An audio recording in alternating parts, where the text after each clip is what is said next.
Монгол Ардын намын хурал гэж нэг одоо ямар юм байдаг юм бол тоо.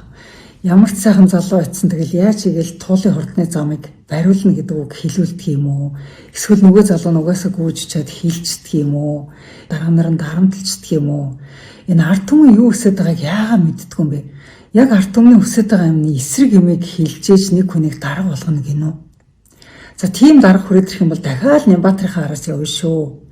Туулын хурдны замыг эсэргүүцэж байгаа энэ иргэдийн хөдөлгөөн, энэ иргэдийн тэмцэл чинь утга учиртай байгаа шүү.